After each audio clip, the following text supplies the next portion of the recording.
Las personas que sois ponentes, pasar adelante en las mesas iniciales. Que aunque el debate va a ser entre todo el mundo, la gente que presenta comunicación participa.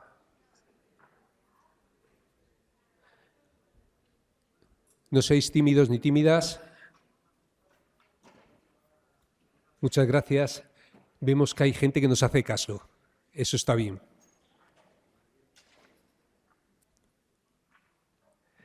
Bueno, vamos a iniciar esta sesión,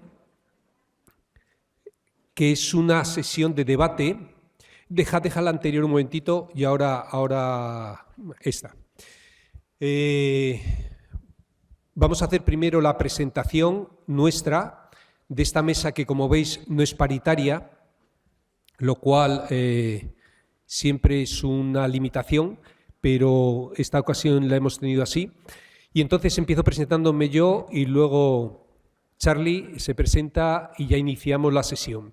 Yo soy Enrique Javier Díez Gutiérrez y soy activista de la memoria histórica democrática. Llevo desde hace muchos años siendo el vicepresidente de la Asociación Foro por la Memoria de León.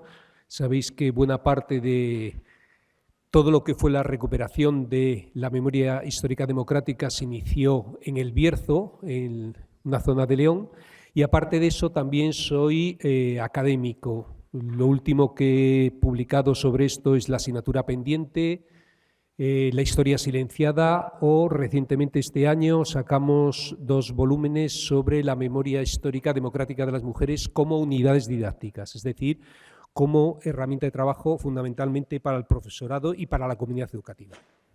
Charly. Bueno, muy bien, Enrique. Yo soy Charly, Carlos Martínez Álava, que soy profesor de secundaria. Yo tengo la otra cara de la moneda, la visión más práctica del día a día, y efectivamente no es una mesa paritaria y casi es una mesa de edad, ¿no? Casi es una mesa de edad. Avanzada. Bueno, animo de nuevo a las personas que tenéis comunicación a que os sentáis delante, porque la idea que tenemos de esta sesión es una idea que sea pues, dinámica, comunicativa, a pesar de la sala en la que estamos, que es una sala que impone muchísimo. Pero bueno, vamos a hacer una cosa que sea de diálogo. Nosotros vamos a hacer una introducción muy breve de las comunicaciones. Tenemos en esta mesa paralela 15 comunicaciones, todas unidas con este hilo conductor transversal, que es el uso de fuentes audiovisuales, bien en el planteamiento, bien en la propia gestación del producto, sea una web, sea una base de datos, bien en el producto final, que también aparece en muchas de estas comunicaciones. Son comunicaciones eminentemente prácticas. Por eso los resúmenes que os vamos a aportar son resúmenes también casi telegráficos. Simplemente es un enmarque, una situación de esa comunicación que las hemos ordenado en 4 hilos, no son ni ejes temáticos, sino son 4 hilos. Por un lado están los archivos o portales web que se dedican al patrimonio memorialístico. Ahí tenemos 3 comunicaciones. Después tenemos otras 3 comunicaciones que se dedican a investigaciones, recursos materiales elaborados de forma participativa y comunitariamente. Contamos también con 2 comunicaciones que parten o que analizan el pasado a partir del cine. Y, por último, un bloque, que es un bloque muy representativo de cómo es la mesa en cuanto a las comunicaciones presentadas, que son 7 reflexiones, propuestas, experiencias de unidades didácticas o situaciones de aprendizaje que abordan temas relacionados con la memoria y las fuentes audiovisuales.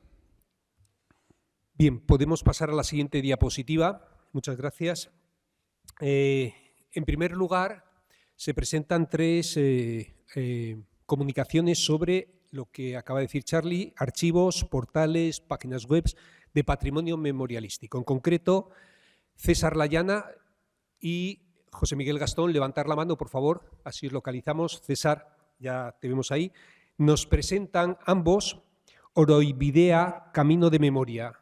que es el portal digital del patrimonio memorialístico de Navarra, diseñado y gestionado por el Instituto Navarro de la Memoria, que, aunque no nació inicialmente con una finalidad estrictamente educativa, desde el inicio, como plantean en su comunicación, fue concebido como una herramienta de notable interés didáctico para la educación del alumnado en una historia con memoria, con el fin de facilitar su participación como sujetos activos. Veréis que en las investigaciones se habla mucho de estos, de que el alumnado pase de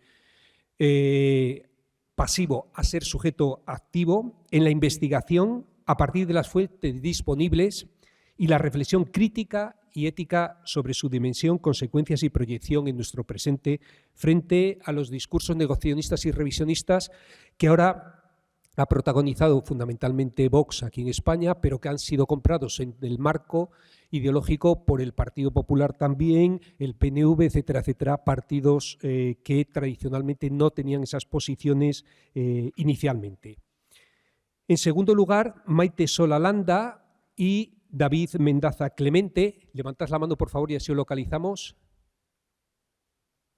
Muy bien, no nos han hecho caso, nos han venido para aquí para tener más cercanía, pero os admitimos también. Bueno, pues Maite y David nos presentan los fondos documentales del Archivo Contemporáneo de Navarra, un archivo con fondos muy diversos que combinan tipos documentales y soportes materiales.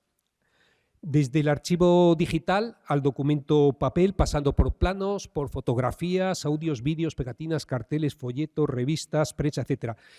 Lo cual nos presentan en la comunicación que les ha permitido colaborar en diferentes proyectos junto a instituciones docentes de la ESO y de bachillerato y universitarias, tanto en proyectos educativos como de investigación histórica, desde creación de unidades didácticas para la educación secundaria obligatoria hasta labores de investigación con alumnado de institutos o proyectos museográficos. Y por último, Emilio Rosillo Clement y Beatriz Bustos Mendoza. ¿Dónde estáis? A la una, ¿dónde estáis a las dos? Bueno, de momento no están. Nos presentan el proyecto Archivo de la Democracia de la Universidad de Alicante, que tras 20 años sigue tratando de extender los principios de verdad, justicia, reparación y garantía de no repetición de violación de derechos humanos a la comunidad universitaria y al resto de alumnado en las aulas y a la sociedad civil a través de sus portales web, sus colaboraciones, visitas guiadas también y exposiciones temáticas a través de su plan de difusión, sus colaboraciones con otras entidades y su página web. Esto sería el primer línea. La segunda son 3 investigaciones, recursos y materiales elaborados participativa y comunitariamente. En concreto, Aguia, Yarit García Gómez. ¿Estáis por aquí? No estáis. Bueno, pues de todas formas lo comentamos, nos presentan el proyecto Reflexos, mirades colectives de la memoria y el art a bon pastor, un proyecto de recuperación de la memoria histórica del barrio desde y con las voces del propio barrio, en concreto las voces de las mujeres del Casal de la Gent Gran, con la participación de profesorado y alumnado del Instituto Escola El Tiler, Artisoc, entidad que además teatraliza la historia, de teatralización histórica, y la cooperativa La Fábrica, entidad que trabaja en el barrio, han recogido la vida cotidiana del barrio desde los años 30, es decir, desde la guerra, a los años 70. Y veréis que no utilizamos el término guerra civil, que lo podemos discutir después. En estas historias se muestra la vida, la solidaridad y las estrategias de supervivencia de la población durante los bombardeos de la guerra, las condiciones de vida de la clase trabajadora en aquellos años, el poder del franquismo y la jerarquía eclesial. El proyecto no solo ha supuesto un proceso de aprendizaje de todas las personas participantes, que lo recogen muy bien, sino que ha culminado con la realización de una fotonovela gráfica participativa sobre estas historias de vida compartida que se han representado y que se han plasmado gráficamente combinando fotografías antiguas, dibujos y fotografía moderna. Por su parte, Blanca Oria, Blanca, muchas gracias, nos habla de la memoria histórica como fuente de inspiración de trabajos documentales a partir del análisis del proyecto audiovisual denominado Imágenes con Memoria del Instituto Navarro de la Memoria, que no solo inspira y fomenta la aparición de nuevos trabajos documentales, sino que también se ha llevado a aulas de enseñanza secundaria donde se han proyectado materiales documentales y se han producido encuentros y coloquios con los realizadores dentro del propio contexto educativo. Han participado directamente. Y por último, dentro de este bloque de investigaciones elaboradas participativa y comunitariamente, recursos y materiales, Víctor Manuel Cabañero, desde Valladolid. Víctor Manuel Cabañero, Leonor Sierra y Marta Neira, ¿alguno de los tres estáis? Bueno, presentan la fase inicial de un proyecto de investigación en torno a memoria de los lugares de vida compartidos por varias generaciones. Recuerdos y vivencias compartidas, lugares comunes de la infancia en educación intergeneracional, algo que necesitamos tanto. Su aplicación se enmarca en el segundo ciclo de educación primaria. El proceso inicial es doble. Primero, parte de la experiencia de 61 alumnos y alumnas de Fundamentos de las Ciencias Sociales en el grado de Educación y sus familias, y a partir de ahí se genera un cuestionario que se aplica a 15 familias con niños y niñas entre los 8 y los 10 años que deben contestar tanto ellas y ellos como sus progenitores. Deben seleccionar lugares de vivencias comunes e intergeneracionales. Seleccionan, de hecho, pues lugares de playa, espacios de juego, de infancia, de sus familiares, y mayoritariamente se elige como lugar el pueblo. Y es una experiencia realmente interesante en cuanto a vivencia y compartir intergeneracionalmente. Y por último, la tercera línea que presentamos son dos análisis del pasado reciente a través del cine. María Engracia Martín, que está aquí con nosotros y nosotras, de la Universidad de Zaragoza, presenta la comunicación, memoria y educación, la representación de las mujeres en el cine de la transición española. Se propone indagar en los cambios y continuidades en torno a la convivencia entre hombres y mujeres durante la transición, desde y con una óptica feminista, y a partir de películas pensadas para un público medio, burgués y urbano. Analiza los temas, la credibilidad, los protagonistas, sus roles en dos películas, Tocata y Fuga de Lolita y Los Nuevos Españoles. Concluye que el cine, como reflejo y constructor de la realidad, potencia una forma patriarcal de ver el entorno que invisibiliza o cosifica a las mujeres. A partir de esta evidencia, se observa cierta evolución hacia el consumismo y la sexualización de las mujeres que aparecen como seres al servicio de otros. Así, la llegada de la modernidad y las libertades solo supusieron cambios superficiales, cosméticos, en la representación de las mujeres. Desde la perspectiva feminista es necesario desmontar estos estereotipos sexistas, y lo sigue siendo. Y por último, Sara Moreno, Rocío Rodríguez, Pedro Amores, Eladio Balboa y Jorge Pertusa, de la Universidad Miguel Hernández de Elche. ¿Los tenemos aquí con nosotros y nosotras? Bueno, pues desde la Universidad de Elche presentan la comunicación, la nueva historia política y la memoria de la transición a partir de manifestaciones audiovisuales. Algunos ejemplos de películas y series de televisión, y proponen un acercamiento a la memoria y la historia de la transición a través de la cultura popular, en concreto a través del cine. Para ello se fijan en 5 producciones audiovisuales. Curro Jiménez, que yo creo a la gente mayor nos sonará bastante, Anillos de Oro a la gente todavía más mayor, Operación Ogro, Comando Chiquía y 5 días de enero, que esos no me suenan ni a mí. Uniendo las fechas de producción, emisión al marco histórico, establecen vínculos entre los valores aportados por el cine y algunas de las cuestiones más relevantes del periodo. Bueno, y seguimos con el último hilo, que es el hilo en torno a reflexiones, propuestas y experiencias de unidades didácticas y situaciones de aprendizaje. Y aquí observamos de nuevo lo intergeneracional, o al menos lo queremos ver, porque tenemos propuestas que, por su origen, de másters de secundaria o másters formativos para alumnos de grado, pues llevan un aire nuevo y nos animan a pensar que realmente estos temas están en desarrollo, están muy vivos y se están generando en las aulas. La primera es la comunicación de Gustavo Hernández Sánchez, del colectivo Fedicaria, que desarrolla una reflexión en torno al trabajo en aula con fuentes históricas de la Edad Moderna. No sé si, Gustavo, ¿estás por ahí o no? ¿Estás? Bueno. Se intenta abordar una genealogía de conceptos como el de utopía, siguiendo pasajes de la obra de Tomás Moro, Humanidad, con Bartolomé de las Casas, o propiedad privada con Cervantes, con el fin de fomentar la imaginación de otros mundos.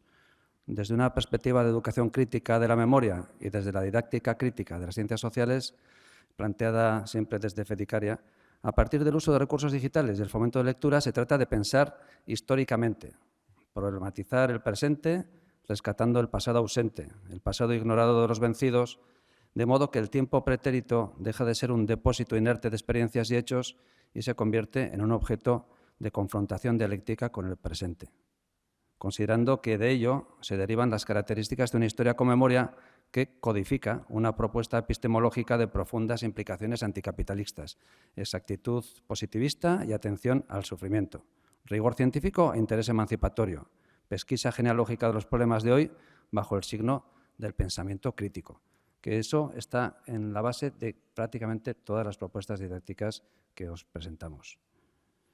La siguiente es una comunicación firmada por Elisa Querejeta y Diego Martín. Elisa, Diego. Es una unidad didáctica propuesta para cuarto de la ESO y primero de bachillerato sobre la guerra y sus consecuencias en Navarra. Se establece desde un punto de vista transversal, abarcando la visión de distintos sectores y colectivos sociales que fueron víctimas de la guerra: población civil, mujeres, minorías sociales, personas presas y exiliadas. A partir de la selección de diversas fuentes primarias y secundarias de primer orden, trabajadas a través de distintos métodos didácticos como son la lectura reflexiva, el debate, el cómic, la fotografía o la entrevista oral. Esta propuesta didáctica está orientada con la idea de que el alumnado sea el protagonista de su aprendizaje, a través de la reflexión y la investigación histórica, que también la investigación histórica, el rol del historiador en estas unidades didácticas y situaciones de aprendizaje siempre está presente también. Francisco Santos Escribano nos presenta una unidad didáctica titulada A la sombra de un candil. ¿Y Francisco? ¿No?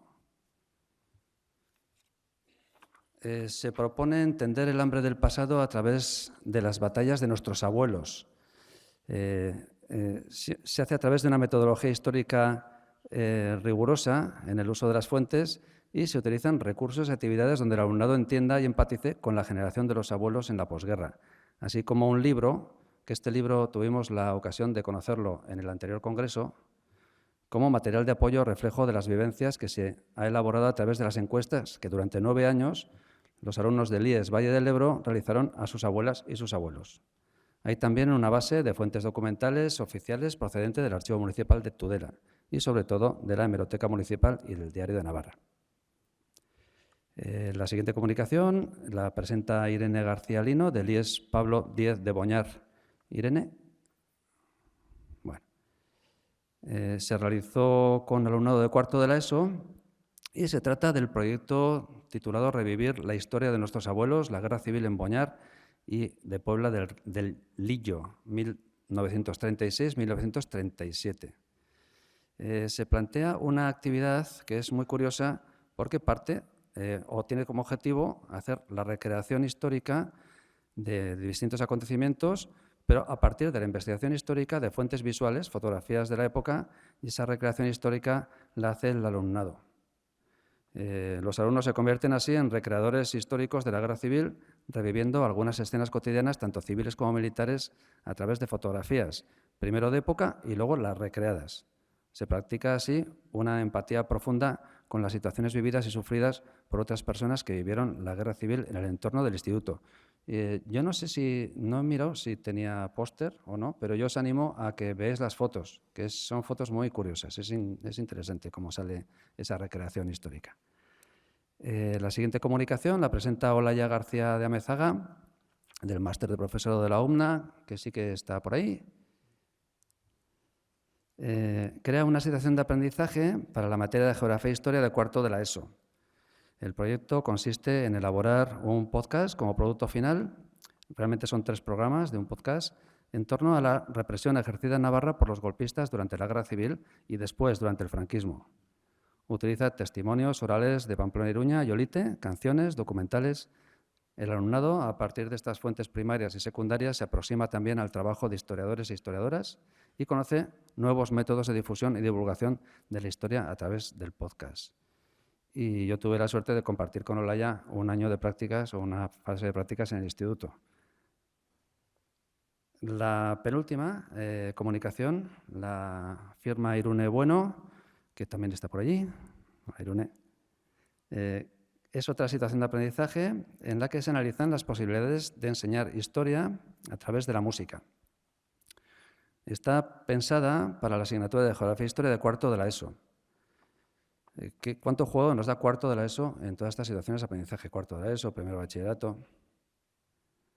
Para ello selecciona movimientos sociales recientes, fechados o situados entre 1970 y el año 2000, y trata temas como la memoria histórica, la memoria feminista, la ocupación, la insumisión, todo dentro del entorno geográfico de la cuenca de Pamplona.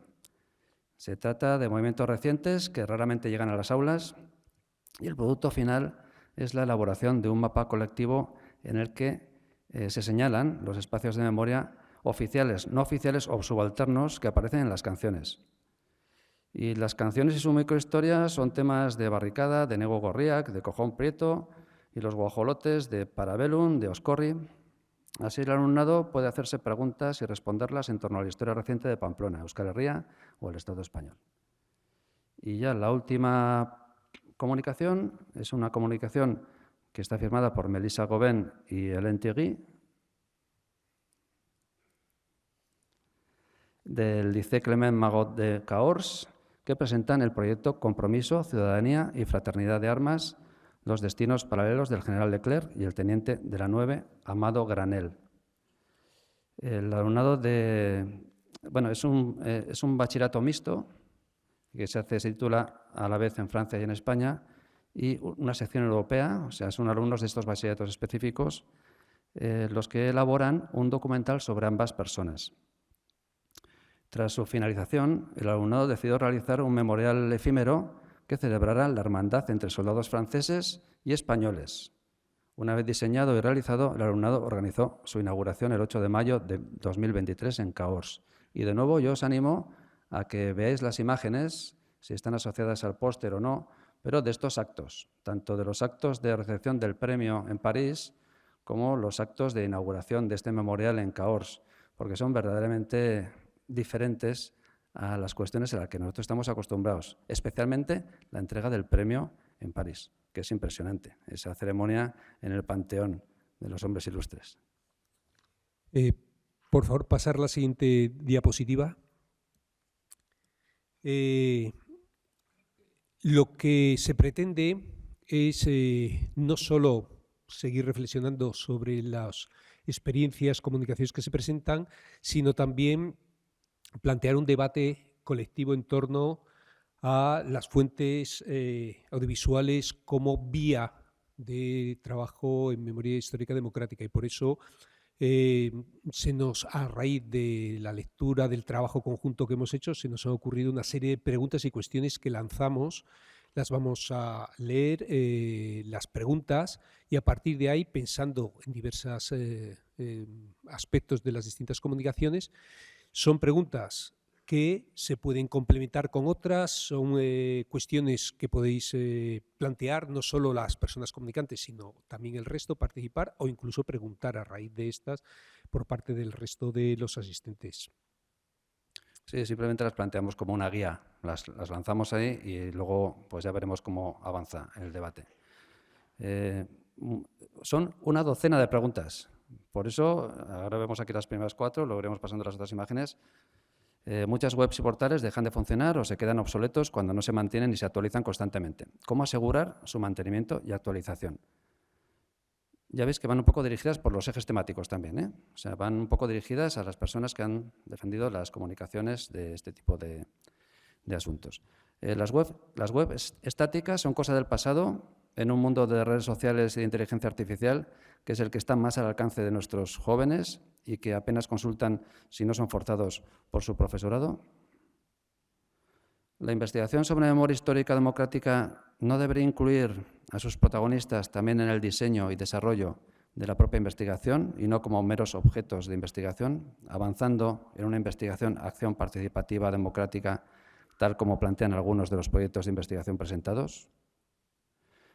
¿No se debería dar más protagonismo también al alumnado como actores, investigadores, investigadoras en los procesos de investigación, difusión y publicación en materia de memoria histórica democrática, como lo están haciendo algunos centros y experiencias educativas? ¿Cómo se valora esto? Pasamos a la siguiente diapositiva. Otras de las que hemos planteado tienen que ver con el cine, esta primera. ¿Cuántas experiencias de centros educativos han participado en el Festival Internacional de Cine por la Memoria Democrática? ¿No debería ser un reto para que el trabajo que se hace con los centros y en los centros tenga repercusión pública, que puede ser en el propio barrio, pero también una repercusión más allá de lo que hacemos habitualmente? ¿La memoria de las mujeres está suficientemente representada? ¿Es adecuada la representación que se plantea en las fuentes audiovisuales desde una perspectiva feminista? ¿Pasa a la siguiente diapositiva? No, no hay. No está actualizada la última versión que hemos puesto de la presentación y lo que nos faltaban son preguntas relacionadas con las unidades didácticas y yo os puedo decir alguna así de memoria porque no nos da tiempo ahora abrir el ordenador y bueno, lo tendría que sí. Una de las cuestiones que planteábamos era si a veces no nos deslumbran los productos finales audiovisuales. O sea, si no nos dedicamos demasiado esfuerzo a ese producto final y dejamos en un segundo plano el proceso.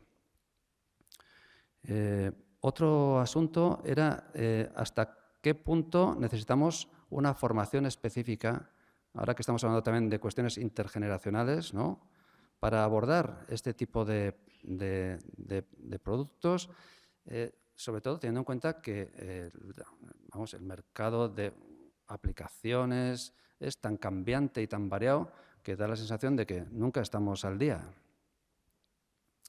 Y luego había otra cuestión que enfocaba estas actividades en torno al alumnado. ¿Hasta qué punto, y esto ya lo llevo a mi interés, hasta qué punto podemos desarrollar este tipo de unidades didácticas o situaciones de aprendizaje en aulas con unas ratios de 30 personas en la ESO y 33 personas en bachillerato?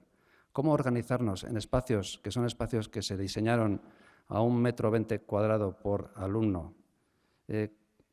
Eso es un hándicap. Y luego también podemos preguntarnos, ya en positivo, si la ley actual favorece este tipo de situaciones de aprendizaje. Y luego, ¿cómo avanzaríamos en las programaciones de nuestros centros, valorando que siempre hay resistencias, que es un tema que ya se ha abordado en la sesión inaugural, esas resistencias que provocan la propia dialéctica política del presente?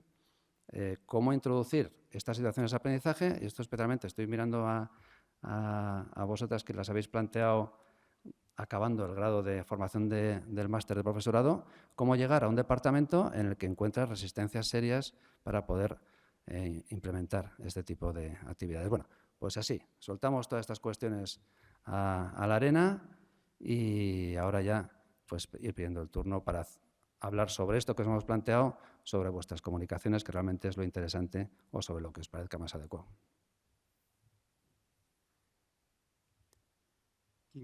Quien quiera participar, levanta la mano, le traen el micrófono y habla para todo el mundo. Tenemos una palabra, César, 2, 3 palabras aquí. De momento estas 3 primero y a continuación seguimos. Hola, buenas tardes. Muchas gracias por vuestros resúmenes.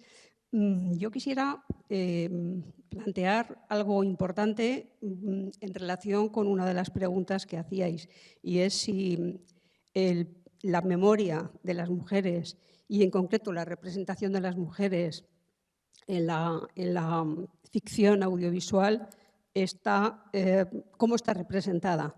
En mi trabajo lo que he querido mostrar es que la epistemología feminista que existe investigación en este país y fuera de nuestras fronteras desde hace pues, aproximadamente desde los años 60, es bastante desconocida, desafortunadamente también en la academia. Una epistemología importantísima que ha creado categorías analíticas como las que yo utilizo en mi trabajo, que son dos: patriarcado de coacción, patriarcado de consentimiento, clarísimas, yo creo que muy potentes, porque, como dice Celia Amorós, la epistemología feminista, la teoría crítica feminista, permite visualizar relaciones de poder que no son visibles desde otras ópticas críticas. Entonces, estas dos categorías, como digo, como género, en su momento, pues permiten visibilizar las relaciones de jerarquía sexual entre hombres y mujeres.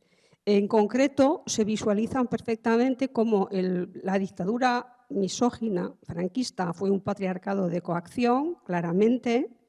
En la ley se estipulaba que las mujeres eran inferiores y estaban a las órdenes de sus maridos, y con la transición, la dictadura, bueno, anteriormente fueron introduciendo cambios, como sabemos, pero sobre todo a partir de los años del desarrollismo, los años 60, el patriarcado de coacción, la dictadura, sabemos que fue modificando cosméticamente, fundamentalmente, ¿no?, los aspectos económicos, culturales, y el patriarcado también fue modificándose a un patriarcado de consentimiento.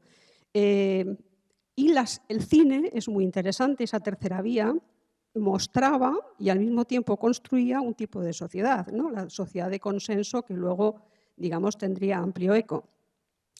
Y efectivamente las mujeres ahí estaban ya representadas no como las madres católicas, cuya moralización vehiculó la sección femenina y la Iglesia fundamentalmente, sino que los medios de comunicación, la publicidad, el cine, ya transmitían otras imágenes. Eran mujeres sexualizadas, objeto erótico para los varones. Tanto en un caso como en otro, mientras que se ve perfectamente en el patriarcado de coacción de la dictadura, se ve muy bien cuál es la situación, ¿no?, y podemos criticarla. En las películas que ya muestran ese patriarcado de consentimiento ya es más difícil de ver, creo que no se ve de manera suficiente, y de la misma manera estaban inferiorizando a las mujeres porque no se representaban como sujetos. Entonces, la tesis, efectivamente, que lo ha resumido muy bien Quique, es que realmente si queremos educar en igualdad, queremos una democracia del 100%, no del 50%, ¿verdad?, de sujetos, no de objetos y sujetos, pues es fundamental desvelar y entender lo que nos estaba proponiendo el cine. El cine tiene una visión patriarcal como prácticamente toda la cultura. Entonces, en ese sentido, yo creo que para los docentes, bueno, desde hace mucho, ¿no?, el cine es una herramienta, es una fuente para la historiografía, pero también es una herramienta. Y efectivamente el objetivo era ese, ¿no?, mostrar que desde la epistemología feminista se pueden hacer análisis que yo creo que evidencian que hay mucho trabajo que hacer. Gracias. Muchas gracias, César. César Layana, presentaros cuando habléis. María Ingracia es de la Universidad de Zaragoza y aprovechamos así porque hay gente que se incorporó después, entonces os presentáis cuando intervengáis. Tanto la gente comunicante como la que no, ¿eh? Arratsaldeon, soy César Layana, del Instituto Navarro de la Memoria. Voy a hablar un poco de las cuestiones que habéis planteado. Os agradezco también el trabajo que habéis realizado y creo que la síntesis que habéis hecho es muy acertada. Y bueno, yo me voy a enfocar más a las preguntas que habéis planteado al principio, porque como bien habéis dicho, Oroibidea, Camino de Memoria, que es el archivo digital del Instituto Navarro de la Memoria, de su centro de documentación, bueno, es un archivo abierto a la ciudadanía, no es un producto estrictamente educativo y, sin embargo, nosotros hemos entendido que tiene una gran importancia desde la educación, tal y como concebimos nuestra intervención en políticas de memoria en la educación a través del programa Escuelas con Memoria. Las web que decíais, ¿es un problema? Sí, efectivamente, es un problema. Proyectos de esta envergadura necesitan recursos, necesitan inversión. Bueno, eso sí que depende de la decisión política. Desde hace años en Navarra sí que la decisión política va por ahí y la inversión que se ha realizado es importante. No solo recursos, sino también protección. Ahí, bueno, también el propio Gobierno de Navarra tuvo una decisión valiente cuando Oroibidea es declarado lugar de memoria de Navarra, es decir, con una protección igual que tiene el resto de lugares de memoria. Y creo que también, ya en otro plano, es muy importante subrayar, muy importante, sin ello no existiría Oroibidea, el espíritu de colaboración y las alianzas estratégicas que se han ido tejiendo, especialmente con el Fondo Documental de la Memoria Histórica de Navarra, que está en esta universidad, de tal manera que, bueno, se ha generado una especie de ecosistema muy importante que evidentemente estará al albur de lo que el futuro nos depare, pero creo que se ha ido tejiendo algo que es bastante fuerte, ¿no? Tanto en su dimensión de datos como el abanico de recursos y de fuentes que hay. Y bueno, en este sentido, aunque es un producto, digo, abierto, creo que tiene un valor educativo indudable. Nosotros no lo hemos querido cerrar, no hemos querido decir lo tenéis que usar así. Esa decisión está en esos proyectos que se han ido citando al final y que, bueno, pues tienen que partir desde los centros. Pero sí quería subrayar algunas cuestiones. Aquí tenemos cientos de testimonios. Son testimonios de gente corriente. Son sujetos, lo que llamamos sujetos subalternos, sujetos históricos que nunca han sido considerados. Son voces que no se han oído, sobre historias que no se han oído. La historia de la represión en Navarra se ha tenido que tejer no desde las fuentes documentales del positivismo que generaron un relato absolutamente falso, sino que se ha tenido que tejer a partir de la reconstrucción que nos han ido mostrando todas estas voces, ¿no? En eso yo lo subrayaría porque creo que también es un modelo para otras formas de hacer historia, ¿no? Y son unas voces con las que invitamos a que el alumnado interactúe, ¿no? Que dialogue. Ese aprendizaje dialogando, claro que son los alumnos, las alumnas las que tienen que protagonizar esas investigaciones. Ahí están esas personas, ahí están sus fondos. Han sido archivos porque se ha hablado con esas personas, se han convertido en archivos, se han convertido en fuentes. No lo eran, estaban en las casas. Ahora es un producto que esas mismas familias les dan mucho valor, no solo en lo sentimental familiar, sino en carácter público, ¿no? Entonces, yo subrayaría un poco la interacción entre ambas, ¿no? Un poco el empoderamiento de toda esta gente que ha protagonizado, por ejemplo, todo el proceso de las exhumaciones tempranas, pero a la vez de qué manera son voces que pueden ser referentes también para el alumnado. No me quiero abrir a más cosas, pero quiero dejar al resto. Tendremos ocasión porque hay tiempo. A continuación, nuestras dos compañeras de Francia.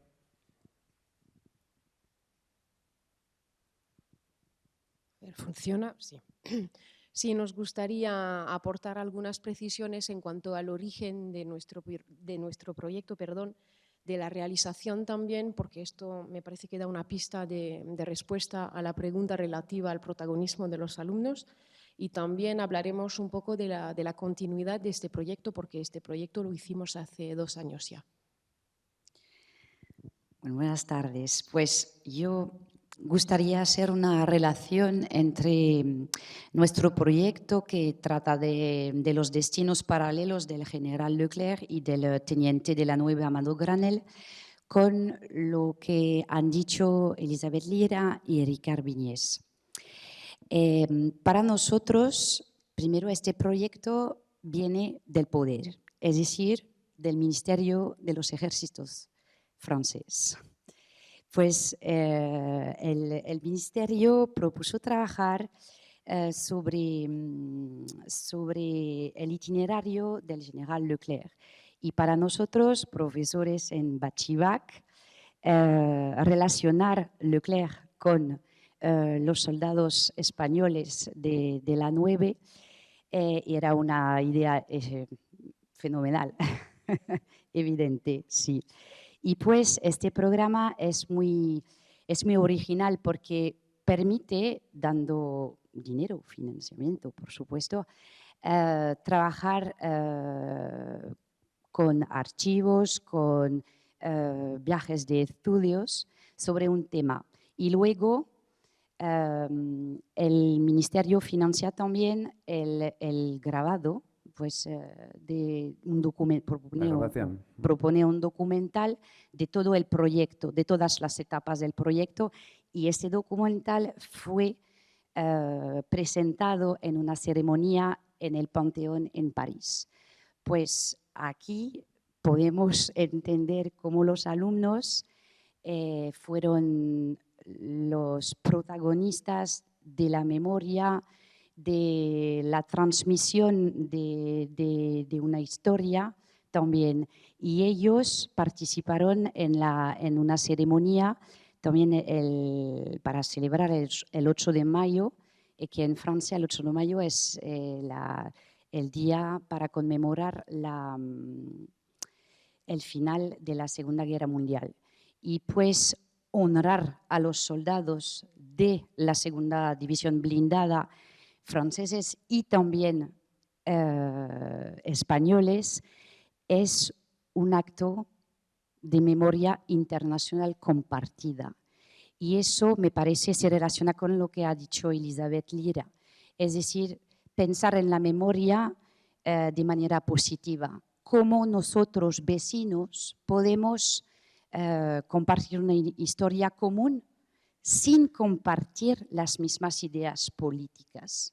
Porque por supuesto que Leclerc no era un hombre de la izquierda, no era a favor del golpe de Estado de Franco, por supuesto que lo era, pero él aceptó combatir con soldados españoles comunistas, anarquistas, de ideologías totalmente opuestas a la suya, pero con un ideal común: combatir el fascismo y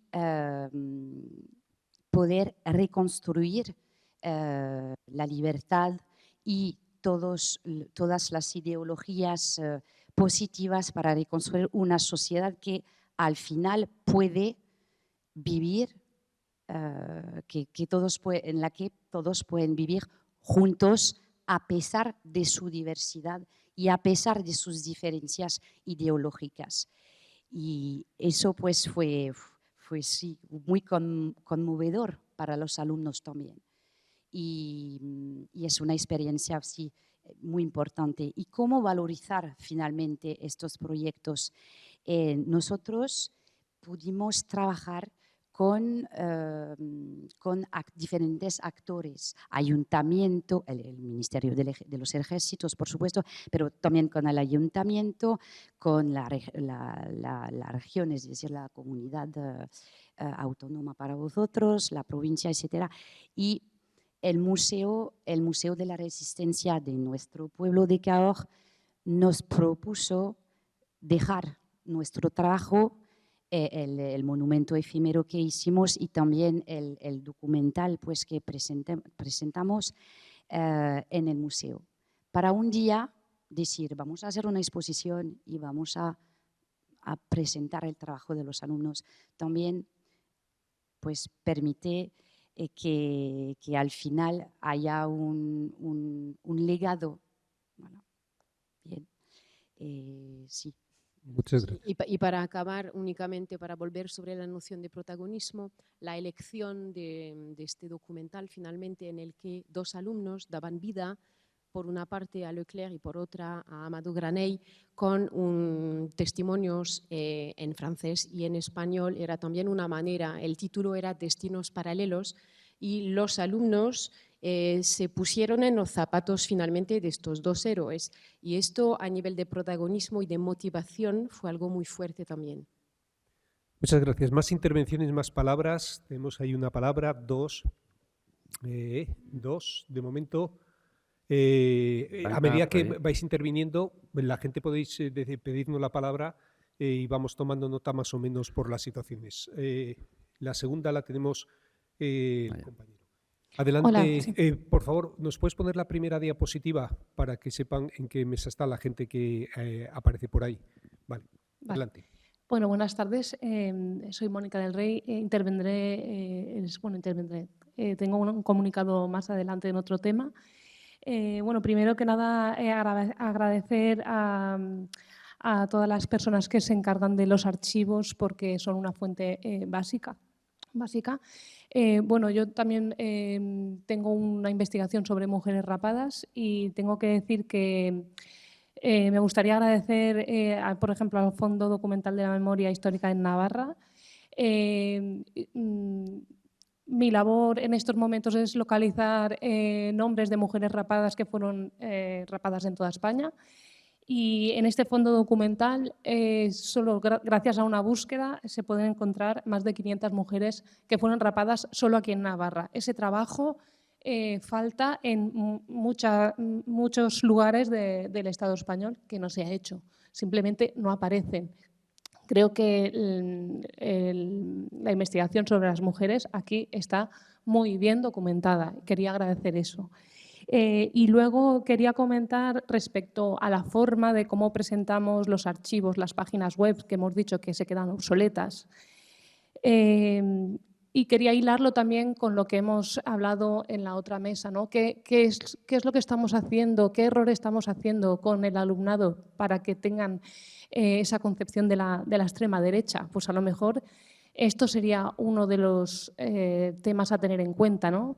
¿Dónde están nuestros jóvenes? Están en las redes sociales, no van a ir a una página web a ver estos vídeos tan importantes. Tenemos que poner estos vídeos a la par en las redes sociales, que es donde la extrema derecha se mueve también, es donde nos están ganando el terreno y donde están esparciendo sus ideas y es la que los llegan después a los institutos.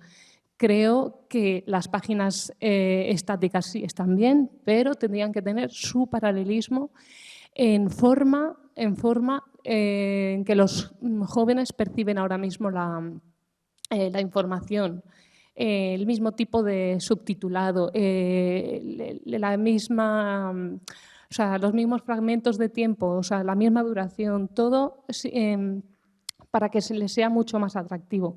Finalmente, comentar que en el Centro de Arte Camp 2 de Mayo, con Manuel Segade, toda la parte de comunicación la preparaban los jóvenes y ellos lo hacían en forma que sabían que los jóvenes lo iban a recibir y entonces el Camp 2 de Mayo también se empezó a llenar de gente joven. Entonces sería un poco un ejemplo pues eso, de cómo ellos, a través de ellos, podríamos atraer también a este tipo de temática. Gracias.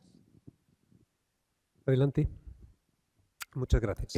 Buenas tardes, somos Aya de Artichoc y Aritz de la Fábrica del proyecto del Bon Pastor y quería comentar cómo es de importante hacer protagonistas, como ha explicado ahora la compañera, a los jóvenes o a la gente del barrio, primero para hacerles conscientes de la historia de sus barrios, pero es que eso al mismo tiempo sirve como antídoto contra el fascismo.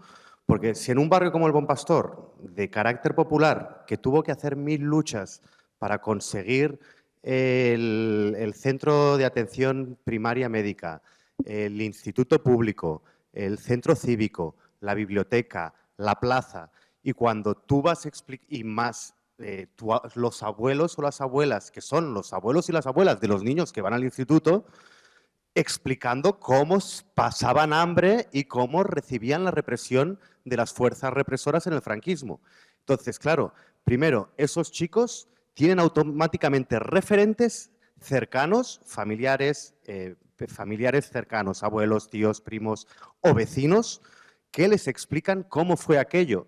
Y al mismo tiempo, en el caso de nuestro proyecto, se convirtieron al mismo tiempo en protagonistas porque al explicar la historia, ellos eran actores al hacer explicando la historia. Con lo cual, al ser protagonistas mismo, es una manera en que ellos mismos sienten que, bueno, van a recibir y entender la historia y, por lo tanto, ante las redes sociales fascistas, pues ya tienen otra información cercana que les contradice lo que dicen las redes fascistas.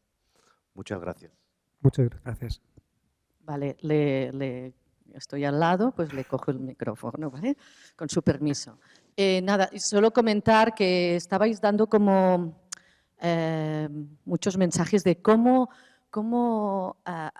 apoyar estos proyectos para que no caiga la página web, para que se mantengan, ¿no?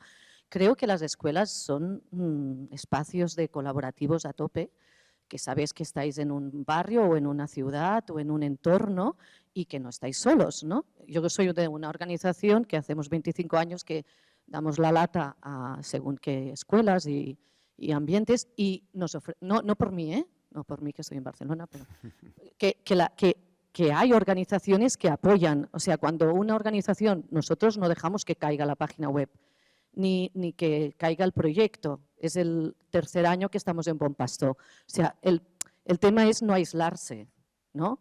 No convertirse en catalán se llama un bullet, una seta, ¿no?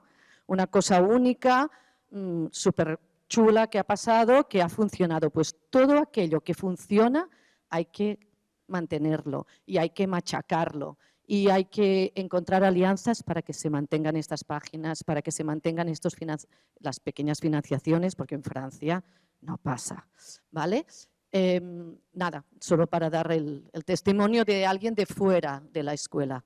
Muy bien, muchas gracias. Me pido la palabra. ¿Alguien más? Otra segunda palabra y una tercera. Hacemos, alguien más ya levantado la mano y cuarta, ¿vale?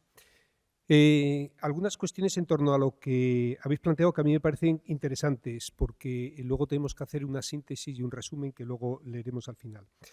Me parece interesante el planteamiento que César hacía antes del currículum contrahegemónico. Es decir, la historia que nos han contado, eso se dice habitualmente, casi siempre la historia de los vencedores, ¿no? Y la historia de las voces subalternas silenciadas, yo creo que esta es una labor fundamental que se está haciendo y de hecho esto es parte. Y esto es subvertir, es decir, no para dar la vuelta a la tortilla, el currículum contrahegemónico, esto ya viene en educación hace mucho tiempo, en pedagogía, sino justamente para recuperar las voces silenciadas, marginadas, en los bordes de la historia de alguna forma, pero también de lo cotidiano, porque a veces, si repasamos la historia, parece que solo nos dedicamos a las batallas, las guerras, la violencia. Y esa intrahistoria cotidiana, esa no está en los libros de texto. Y acordaros que los libros de texto están manejados fundamentalmente por 4 grandes editoriales, la mayoría en manos de la Iglesia Católica. Cuando se dice SM es Sociedad Marianista, es decir, una organización eclesial. Ese modelo de historia, que es la que está llegando a nuestro alumnado porque hay tal presión en secundaria e incluso en primaria de por qué tema vas, al final lo que nos centra fundamentalmente casi siempre es en aquello que posiblemente nada tiene que ver con la vida cotidiana ni con lo que ha sido fundamental o trascendental para la mayoría de la gente. Y yo sí me parece importante esa relación que planteabais del centro con el entorno, pero no siempre, no solo porque a veces tenemos miedo el profesorado de que el entorno entre en el propio centro, sino también porque salir fuera a veces cuesta mucho porque tampoco está muy dispuesto el entorno a ser transformado, cambiado. Por eso cuando decimos eso de proyectos que además tengan repercusión social, que cambien la problemática del entorno, es fundamental. Y una de las cuestiones fundamentales que nos tenemos que preguntar es ¿qué hemos hecho en los últimos 20 años en la escuela para que haya tantos votantes jóvenes del fascismo, del neofascismo actual? A lo mejor es que estábamos demasiado entretenidos con aquello de que nos teníamos que formar en competencias digitales, en mindfulness, en gamificación, en flipped classroom. Bueno, todo lo que ven en inglés ya es lo más de lo más. Mientras nos desmontaban la escuela pública. Y esto es una de las cuestiones fundamentales que ahora nos lamentamos, porque es cierto, es verdad que las redes sociales influyen poderosamente, más a veces que la familia y la escuela. Pero no podemos ignorar que durante 10 años la mayoría de la población española ha pasado por la escuela. ¿Qué hemos hecho al respecto? Y no me refiero solo en historia, me refiero en matemáticas, me refiero en lengua, me refiero en todo lo que es la escuela y la educación pública. Porque la educación concertada tiene ideario, es decir, tiene ideología, que es algo anticonstitucional, pero se estableció en el 85 por Felipe González y se dijo, oyes, van a poder tener ideología propia, saltándonos el derecho a la libertad de conciencia de los menores, saltándonos el pluralismo democrático, saltándonos todo, van a poder educar en su ideología. Pero la escuela pública, al menos, tenemos esa posibilidad y a lo mejor estábamos muy preocupados por aquel tren que salía de Barcelona a 325 kilómetros por hora y se iba a encontrar con otro que salía de Málaga a 125 kilómetros por hora en no sé qué punto, y no planteábamos cuánto cobra tu padre y cuánto cobra tu madre y por qué tu madre tiene que trabajar 3 meses más para equiparar los salarios. Podíamos hacerlo en matemáticas, igual que lo podemos hacer en historia o en conocimiento del medio. Claro, y mientras tanto nos ha llegado efectivamente las redes sociales. Y nos encontramos con que cuando llegamos a Facebook, los chavales y las chavalas se nos fueron a Twitter, ahora X. Y cuando fuimos detrás de ellos y de ellas a Twitter, se fueron a Instagram. Y cuando llegamos a Instagram, se fueron a Twitch. Y cuando llegamos a Twitch, es que se nos han ido a TikTok. Y cuando llegamos a TikTok, ya están en BeReal. Y cuando llegamos a BeReal...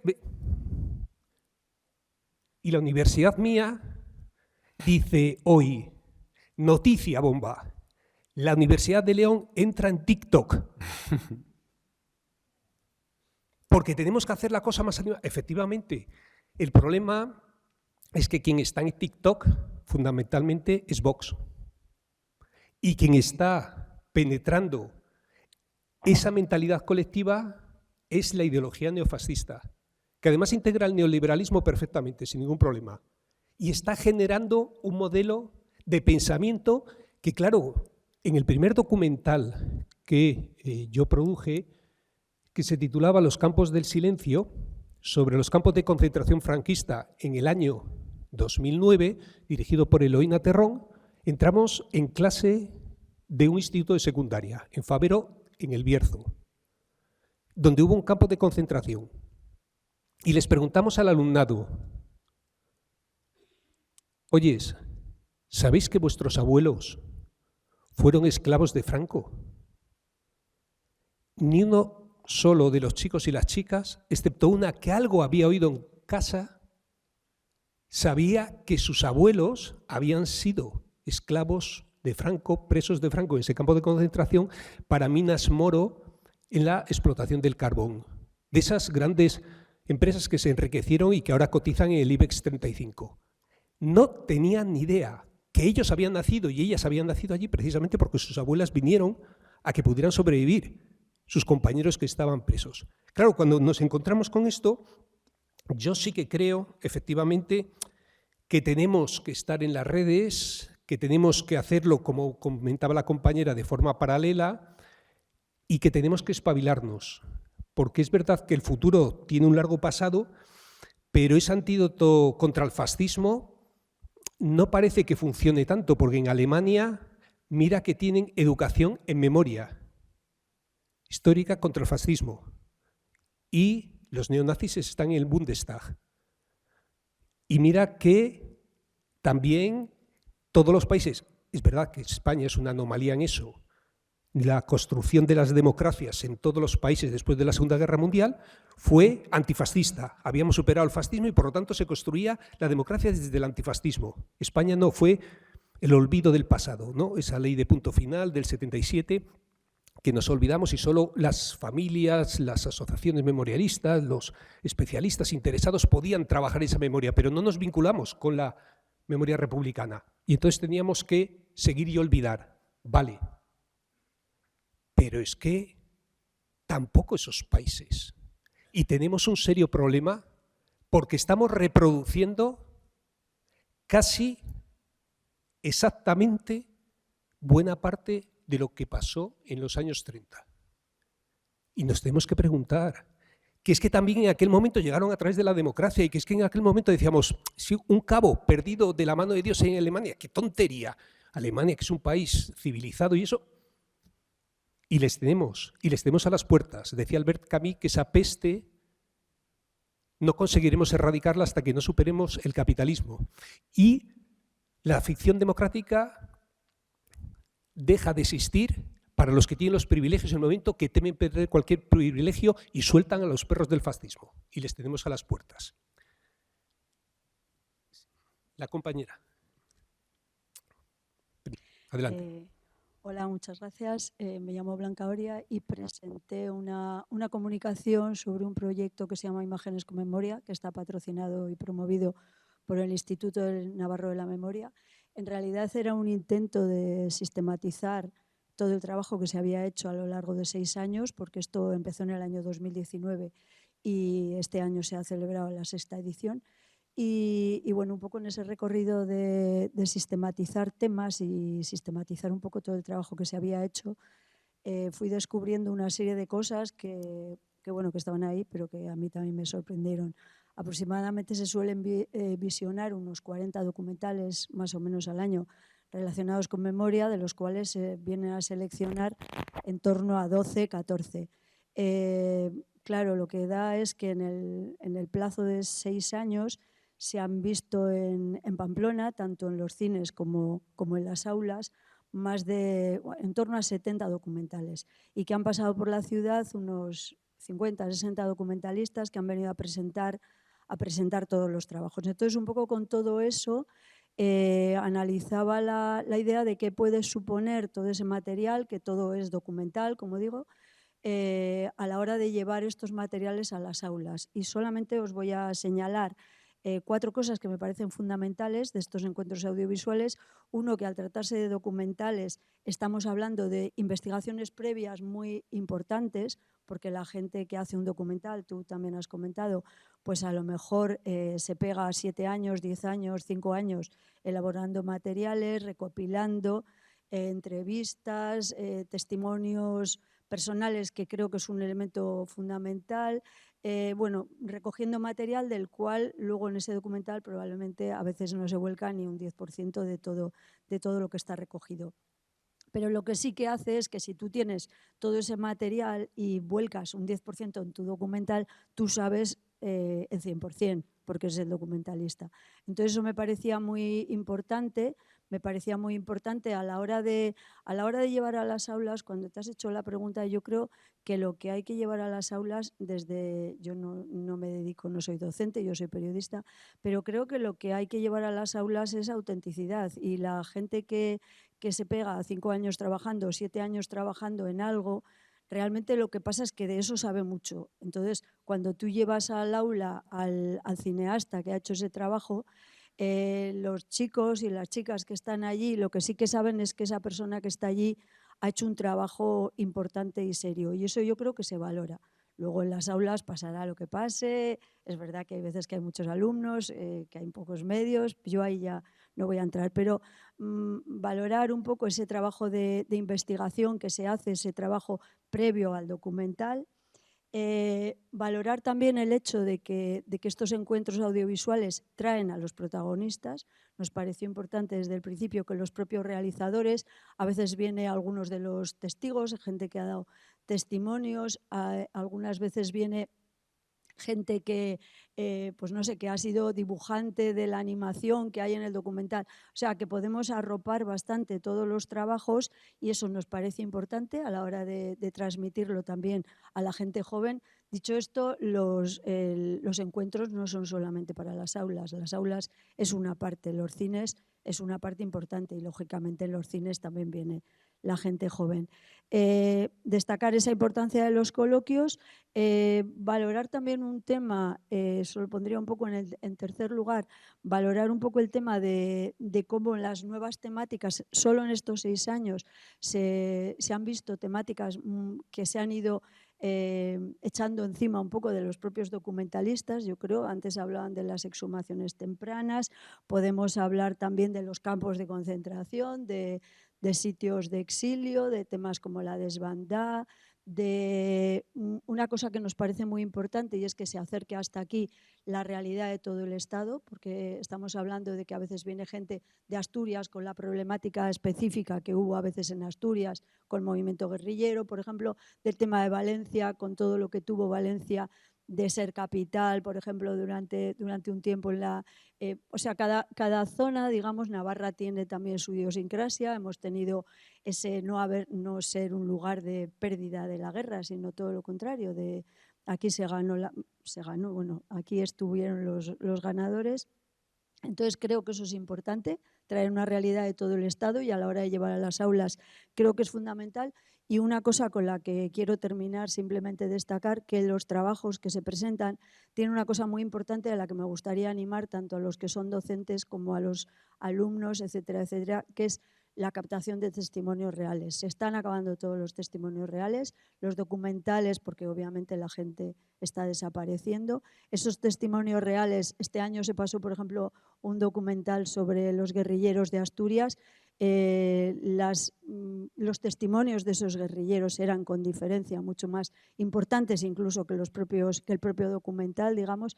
Entonces, animar a la gente a que siga, aunque ya vamos tarde con cantidad de cosas, y a valorar mucho esos testimonios reales, que yo creo que es una de las formas más directas de enlazar a la gente joven y a la gente de los institutos con la realidad de la memoria. El hecho de que vean que hay unas personas de carne y hueso que padecieron todo eso. Y me gustaría sobre todo destacar eso porque el documental es fundamentalmente testimonio personal.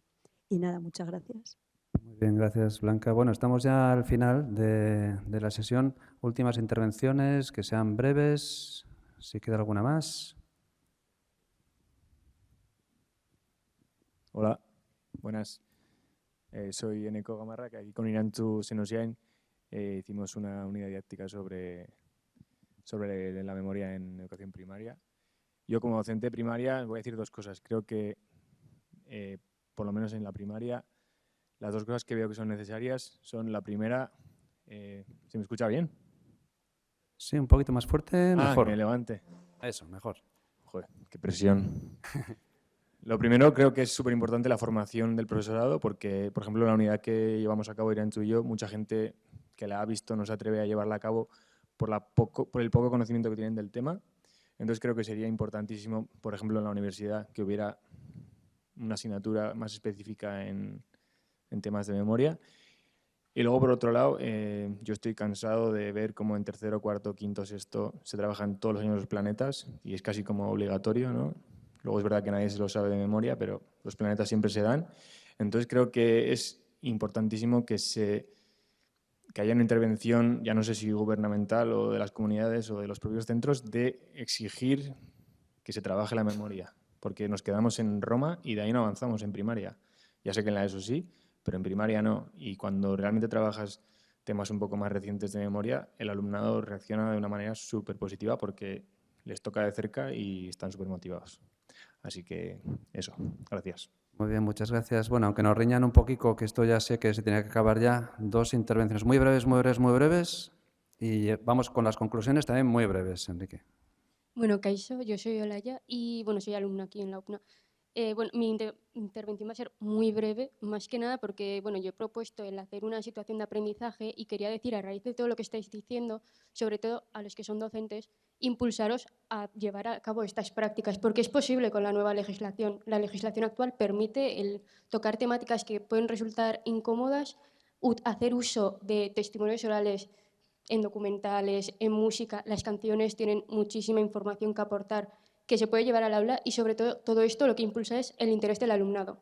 El alumnado no quiere seguir teniendo esas clases que son tan tradicionales de un docente que les habla, con suerte les ponen unas diapositivas, que ya suele resultar bastante atractivo para ellos tener unas meras diapositivas, sino que quiere ir más allá, porque cuando lo tocan de primera mano, y esto se puede ver cuando se ha llevado a cabo, lo que ellos sienten es que están dentro de todo el proceso, y cuando se sienten partícipes del proceso, no solo lo cogen con más ganas, por supuesto, sino que además impulsa mucho la conciencia individual de sí mismos y luego también la familiar. Porque antes decíais, ¿no? ¿Cuántas personas lo saben en casa, han oído hablar de algo? Claro, es que en casa no se oye porque tampoco han recibido esa inculcación, porque ellos mismos igual, sus familiares no les han dicho nada por miedo, porque han tenido que resistir a una situación o porque han tenido, no resistir, sino subsistir a una situación, de los subalternos que antes hablabais. Entonces, por eso yo os quería impulsar a llevar a cabo estas prácticas ya que podéis, y lo permite la legislación, pues que sepáis que se puede hacer y que el alumnado lo va a agradecer.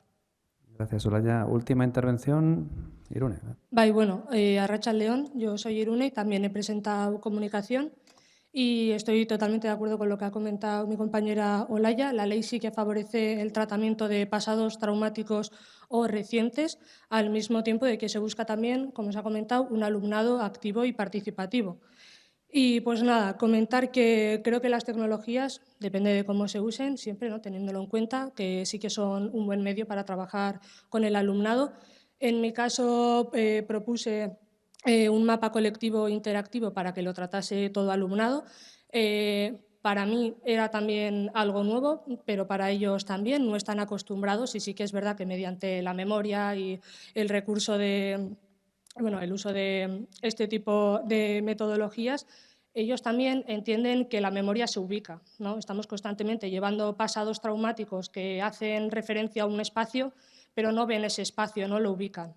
Entonces, el hecho de trabajar con un mapa, ¿no?, pues facilita que sepan ubicar, y más en este entorno cercano como es Pamplona, toda esa memoria. Y por hacer una pequeña referencia a lo que habéis comentado de los ratios, creo que es un problema muy grande. Yo, de hecho, me fui del instituto en prácticas y aumentaban casi al doble el ratio de alumnos que iba a haber por clase.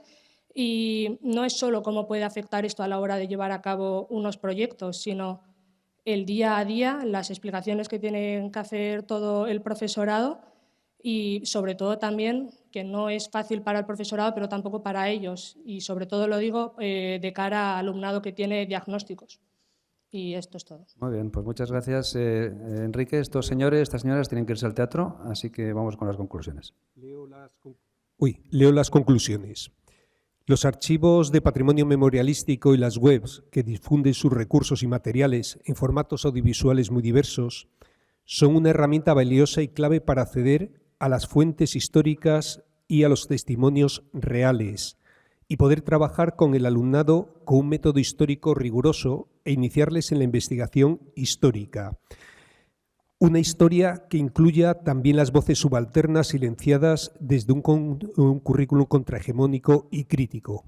Para ello necesitan recursos y protección para mantenerse como los lugares de memoria y voluntad política, así como alianzas con universidades, instituciones, etcétera, para crear un ecosistema que se expande e interconecte con otros centros. Estos recursos, a su vez, pueden servir de punto de partida, junto a otras fuentes, documentos, cine o fotografía, del trabajo realizado por docentes que crean y desarrollan numerosos y variados proyectos y situaciones de aprendizaje destinadas a llevar a las aulas de manera innovadora, empática y emocional una historia con memoria, con proyección social y de futuro.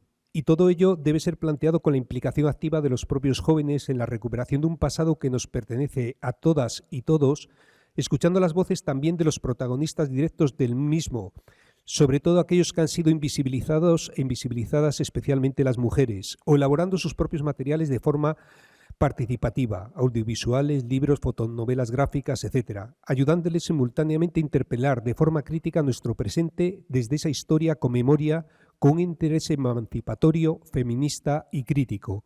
Para todo ello, debemos formar al profesorado también en la formación inicial. Muchas gracias. Muchas gracias. ¡Hala! Y ahora el teatro.